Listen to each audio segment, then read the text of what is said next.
আজ 19 অক্টোবর রবিবার সংবাদের শুরুতে দেখে নেব আজকে শিরোনাম। এবার আক্রান্ত রাজু বেস্তা, দার্জিলিং এর সংসদের কনভয় হামলার অভিযোগ। নিয়োগ দুর্নীতি মামলায় জীবনকৃষ্ণ সাহার নামে ইডির চার্জশিট। দুর্গাপুরে ধর্ষণের ঘটনায় অপরাধীদের আড়ালে চেষ্টা করছে পুলিশ, অভিযোগ শুভেন্দুর। ধর্ষণ বিপর্যস্ত রিম্বিকের রাজু বেস্তার কনভয়ে ঢিল, থানায় অভিযোগ বিজেপি সংসদের। 1.5 কোটি দুর্নীতি, বেনামি 12টি সম্পত্তির উল্লেখ জীবনকৃষ্ণের বিরুদ্ধে, 80 পাতার চার্জশিট ইডির। রেলওয়ের কড়া পদক্ষেপ, সোশ্যাল মিডিয়ায় ভুয়ো ভিডিও ছাড়লে পড়তে হবে বিপদে। বিস্তারিত খবরে যাওয়ার আগে ভিডিওটিতে একটি লাইক দিন এবং পরবর্তী আপডেট পাওয়ার জন্য চ্যানেলটিকে সাবস্ক্রাইব করে রাখুন। এখন বিস্তারিত খবর। প্রাকৃতিক বিপর্যয় বিধ্বস্ত পাহাড়ে ধসকবলিত এলাকায় পরিদর্শনে গিয়ে আক্রান্ত দার্জিলিং এর বিজেপি সাংসদ রাজু বেস্তা। শনিবার রাতে দার্জিলিং জেলার সুখিয়াপোখরি ব্লকের মাঝিধুরা এলাকায় পরিদর্শন করে ফেলার সময় তার কনভয়ে পাথর ছুঁড়ে হামলা করা হয় বলে অভিযোগ উঠেছে। ঘটনার পরেই ব্যাপক শোরগোল পড়েছে শৈল শহরে। এদিকে হামলার পরেই কনভয় নিয়ে সোজা জোরবাংলো থানায় গিয়ে লিখিত অভিযোগ দায়ের করেছেন সাংসদ রাজু বেস্তা। একদিকে যখন পাহাড়ে স্থায়ী রাজনৈতিক সমস্যা সমাধানের উদ্যোগ নিয়ে উচ্চপদস্থ মধ্যস্থতাকারী নিয়োগ করেছে কেন্দ্রীয় সরকার, ঠিক সেই সময় এই হামলা সম্পূর্ণ রাজনৈতিক ক্ষোভের প্রতিফলন বলে অভিযোগ তুলেছেন সাংসদ। আর এই ঘটনার পর থেকেই সরগরম শৈল শহরের রাজনৈতিক মহল। যদিও হামলার ঘটনা সম্পূর্ণ অস্বীকার করেছে পাহাড়ের শাসক দল ভারতীয় গোর্খা প্রজাতান্ত্রিক মোর্চা ও রাজ্যের শাসক দল তৃণমূল কংগ্রেস। এদিন জোরবাংলো থানায় অভিযোগ দায়েরের পর সাংসদ রাজু বেস্তা সাংবাদিকদের মুখোমুখি হয়ে বলেন, এই ঘটনা যারা আমাদের খুব বেশি পছন্দ করে তারাই ঘটিয়েছেন। সৌভাগ্যবশত পাথরটি আমার গাড়িতে লাগেনি, আমার কনভয়ের অন্য একটি গাড়িতে লেগেছে। পাথরের আঘাতে গাড়ির কাঁচ ভেঙে গিয়েছে। আমি থানায় অভিযোগ দায়ের করেছি। তিনি আরো বলেন, আসলে কেন্দ্রীয় সরকার পাহাড়ে স্থায়ী রাজনৈতিক সমস্যা সমাধানের জন্য মধ্যস্থতাকারী নিয়োগ করা অনেকের পছন্দ হয়নি, তারাই এই ঘটনা ঘটিয়েছে। এসব করে আমাকে ভয় দেখাতে পারবে না। ক্ষমতা থাকলে দিনের আলোয় প্রকাশ্যে আমাকে হামলা করে দেখাক, রাতের অন্ধকারে এভাবে আক্রমণ আসলে কাপুরুষের পরিচয়। রাজ্যের শিক্ষক নিয়োগ দুর্নীতি মামলায় তৃণমূল বিধায়ক জীবনকৃষ্ণ সাহার বিরুদ্ধে বড় পদক্ষেপ করল এনফোর্সমেন্ট ডিরেক্টরেট ইডি। গ্রেপ্তারির 60 দিনের মাথায় শনিবার ব্যাংকশাল আদালতে তার বিরুদ্ধে চার্জশিট জমা দিয়েছে কেন্দ্রীয় তদন্তকারী সংস্থা। ইডির অভিযোগ, নবম, দশম এবং একাদশ দ্বাদশ শ্রেণীর শিক্ষক নিয়োগ দুর্নীতিতে অন্তত 1.5 কোটি টাকার অনিয়মে যুক্ত ছিলেন জীবনকৃষ্ণ সাহা। সেই টাকায় তিনি কিনেছিলেন 12টিরও বেশি সম্পত্তি। এদিন আদালতে যে চার্জশিট পেশ করা হয়েছে সেখানে ইডির তরফে তথ্যগুলি উল্লেখ করা হয়েছে বলে তদন্তকারীদের সূত্র থেকে জানা গিয়েছে। কেন্দ্রীয় তদন্তকারী সংস্থা সূত্রের খবর, এই চার্জশিটে উল্লেখ করা হয়েছে যে জীবনকৃষ্ণ সাহার বিরুদ্ধে সংগৃহীত প্রমাণ ছাড়াও অন্তত 12 জন চাকরি প্রার্থীর বয়ান রয়েছে, যারা নিয়োগের জন্য বরাক তৃণমূল বিধায়ককে টাকা দিয়েছিলেন বলে জানিয়েছেন। ইডি সূত্রের খবর, এই বয়ানগুলিতে দুর্নীতি চক্রের কার্যপ্রণালী স্পষ্ট রয়েছে। অভিযোগ, টাকার বিনিময়ে প্রার্থীদের নাম সুপারিশ করা হতো এবং বেআইনিভাবে চাকরি পাইয়ে দেওয়া হতো। অন্যদিকে জীবনকৃষ্ণ সাহার বিরুদ্ধে সিবিআই এ জমা দেওয়া চার্জশিটেও অনুরূপ অভিযোগই রয়েছে। সেখানে বিস্তারিতভাবে তুলে ধরা হয়েছে কিভাবে নিয়োগ প্রক্রিয়ার আড়ালে কোটি কোটি টাকার লেনদেন চলছিল। ইডির চার্জশিটে আরো দাবি করা হয়েছে, তদন্ত চলাকালীন জীবনকৃষ্ণ সাহা একাধিকবার তদন্তে অসহযোগিতা করতে অস্বীকার করেছেন। তদন্তকারীরা জানান, তার বিরুদ্ধে মোবাইল ফোন নষ্ট করার এবং বাড়ির পাঁচিল টপকে পালানোর চেষ্টার অভিযোগ রয়েছে।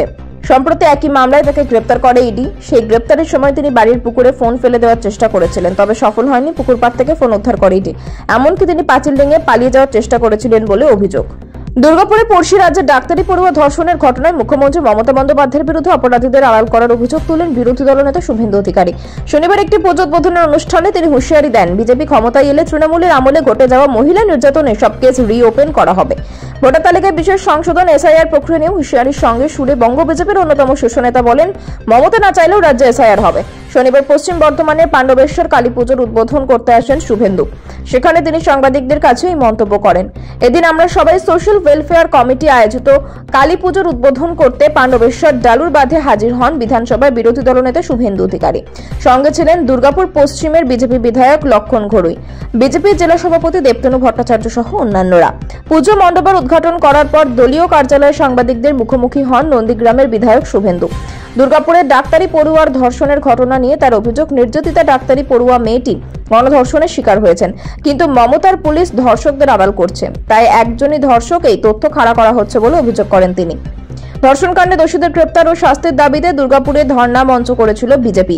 এদিন সেই ধর্ণা মঞ্চ সাময়িকভাবে প্রত্যাহার করা হয় বলে জানান শুভেন্দু। তিনি বলেন, এখন কালীপুজো, ছট পুজো সহ একাধিক ধর্মীয় অনুষ্ঠান রয়েছে, সেই কারণে ধর্ণা কর্মসূচি প্রত্যাহার করা হলো সাময়িকভাবে। তবে নভেম্বর মাসের 1 তারিখ থেকে রাজ্য জুড়ে নারী সম্মান ও কন্যা সুরক্ষা নিয়ে কর্মসূচিতে নামবে দল।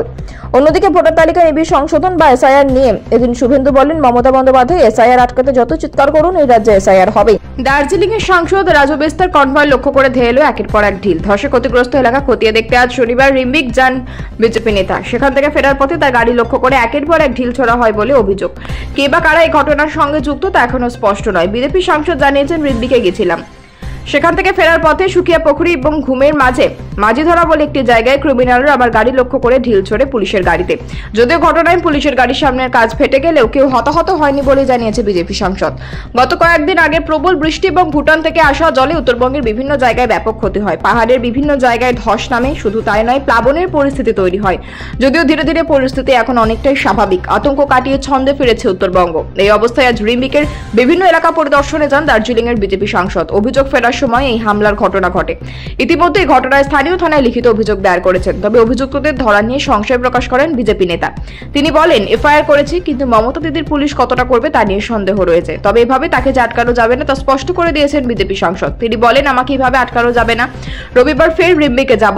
বলে রাখা প্রয়োজন, গত কয়েকদিন আগে নাগরাকাটায় ত্রাণ দিতে গিয়ে আক্রান্ত হতে হয় বিজেপি বিধায়ক শঙ্কর ঘোষ এবং সাংসদ খগেন মুর্মুকে। তাদেরকে লক্ষ্য করেই চলে ইট বৃষ্টি। ইটের আঘাতে রক্তাক্ত হন বিজেপি সাংসদ। ঘটনাকে কেন্দ্র করে জোর বিতর্ক তৈরি হয়। গ্রেফতারির 2 মাসের মাথায় তৃণমূল বিধায়ক জীবন কৃষ্ণ সাহার বিরুদ্ধে চার্জশিট পেশ করল ইডি। এসএসসি দুর্নীতি মামলায় তাকে গ্রেপ্তার করা হয়েছিল। শনিবার 80 পাতার চার্জশিট ব্যাংকশাল আদালতে জমা দেয় তদন্তকারী সংস্থা। সেখানে উল্লেখ আছে একাধিক বিষয়ের। সূত্রের খবর, মুর্শিদাবাদের বড়ার বিধায়ক জীবন কৃষ্ণ সাহার বিরুদ্ধে দুর্নীতির 1.5 কোটি টাকার লেনদেনের অভিযোগ রয়েছে। এমনকি তার নামে অন্তত 12টি বেনামি সম্পত্তির হদিশ মিলেছে বলে উল্লেখ করা হয়েছে চার্জশিটে। গত আগস্ট মাসে বেআইনি আর্থিক লেনদেন ও হিসাব বহির্ভূত সম্পত্তির অভিযোগে জীবন কৃষ্ণের বাড়িতে হানা দিয়েছিল ইডির দল। শুরু হয় তল্লাশি। সেই সময়ও এক নাটকীয় পরিস্থিতি তৈরি হয়। অভিযোগ ছিল, ইডির উপস্থিতি টের পেয়ে বাড়ি থেকে বেরোনোর চেষ্টা করেছিলেন তিনি। এমনকি প্রমাণ গোপনের চেষ্টা করেছিলেন তিনি। এমনকি প্রমাণ গোপনের জন্য আবারও মোবাইল ফোন নর্দমায় ফেলে দেন। পরে সেটি উদ্ধার করে ইডি।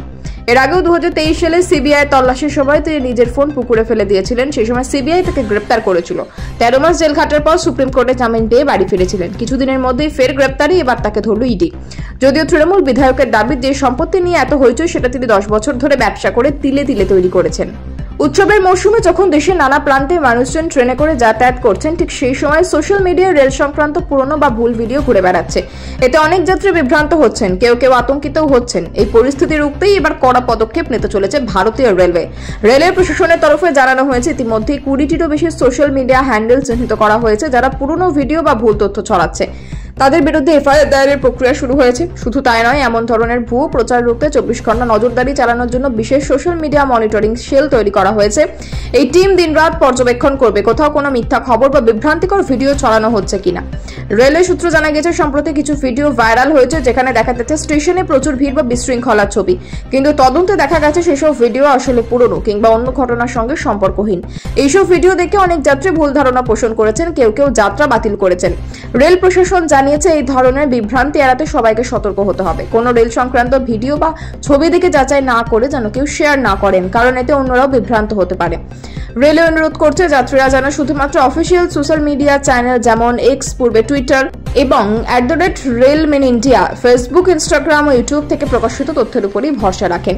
রেলের সকল যাত্রী ও সোশ্যাল মিডিয়া ব্যবহারকারীদের আহ্বান জানিয়েছে, দায়িত্বশীল হন, সত্যতা যাচাই করুন, তারপরে তথ্য শেয়ার করুন, তবেই নিরাপদ ও নির্বিঘ্ন যাত্রা সম্ভব।